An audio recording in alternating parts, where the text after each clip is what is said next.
तो आज से शुरू हो गए हैं हमारे श्राद्ध।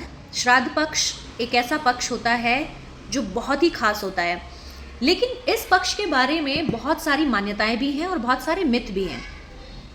मिथ ये है कि हमें ये जो पीरियड होता है 15-16 डेज़ का पीरियड होता है, ये बहुत अशुभ होता है, इसीलिए इसमें नए कपड़े नहीं खरीदते हैं, नया कोई काम शुरू नहीं करते हैं, कोई शुभ कार्य नहीं करते हैं। लेकिन ऐसा नहीं है। ये जो पीरियड होता है ये हमारे एंसेस्टर्स यानी कि हमारे पूर्वजों का होता है। इस टाइम पर इन 15 और 16 डेज़ के लिए यमराज जो होते हैं वो हमारे जो अपने उनके पास हैं उनको मुक्त करते हैं 16 डेज़ के लिए, कि वो यहाँ पृथ्वी लोक पर आएँ और अपनों के साथ कनेक्ट करें किसी भी वे में। जो हम उनको देते हैं उसको वो स्वीकार करें, अपनी ब्लेसिंग्स हमें दें।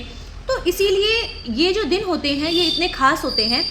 और इसमें कि मदिरा पान नहीं करना चाहिए, सिगरेट नहीं पीनी चाहिए, कोई भी तास्मिक चीज़ नहीं खानी चाहिए, बिल्कुल सही है। वो इसलिए नहीं कि कुछ हो जाएगा या ये अशुभ दिन है, नहीं, इसलिए नहीं। ये इसलिए क्योंकि जो हमारे पूर्वज हैं वो भगवान हैं, और जब आप भगवान से कनेक्ट करते हैं तो क्या आप ये सब काम करते हैं? नया काम शुरू नहीं करना चाहिए, बिल्कुल सही है। शादी ब्याह नहीं करना चाहिए, बिल्कुल सही है। लेकिन क्यों नहीं करना चाहिए? क्योंकि ये 15-16 डेज़ जो हैं ये माने जाते हैं कि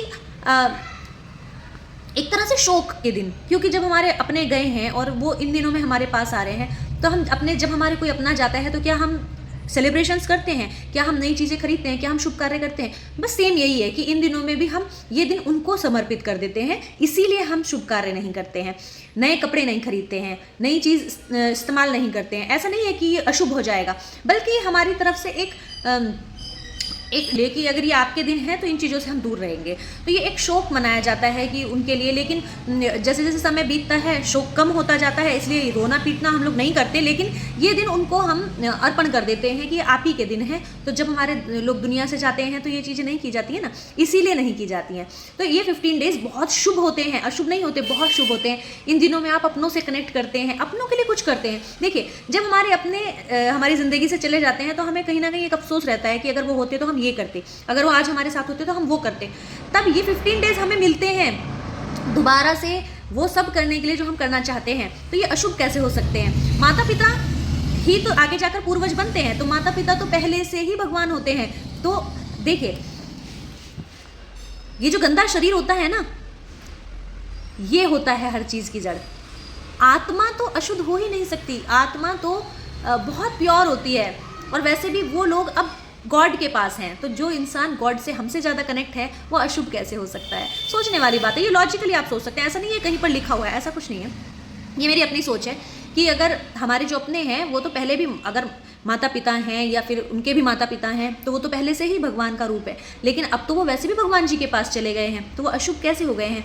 और वो एक आत्मा है, तो आत्मा कभी भी अशुद्ध नहीं होती, वो सबसे ज़्यादा शुद्ध होती है। ऐसा नहीं है कि वो आपके आसपास घूमते हैं, वो बस आपसे इनडायरेक्टली वो आपको ब्लेसिंग्स देने आते हैं, कनेक्ट करने आते हैं।